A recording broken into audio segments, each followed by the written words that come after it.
марафоны спорттық іс-шарасына қош келдіңіздер. Президентimiz Қасым-Жомарт Кемелұлы Тоқаев 2022 жылды балалар жылы деп жариялап, өскелең ұрпақтың болашағына мән беріп, жастарға зор үмітін артатынына атап өтті. Ұрпағымыздың үйлесімді дамуы мен бақытты балалық шағын қамтамасыз ету біздің басты міндетіміз.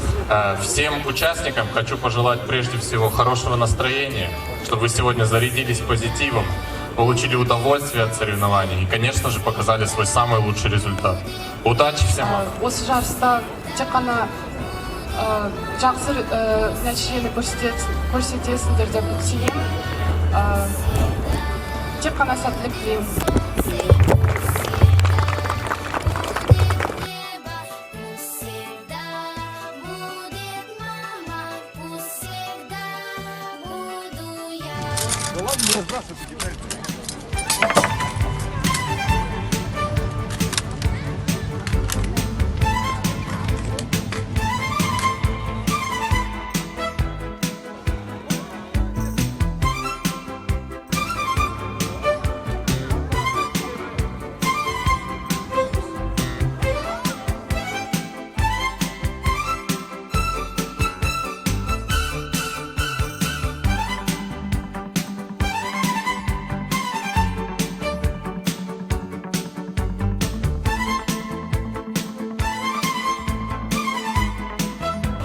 Спасибо вам, Динамо и родной полиции.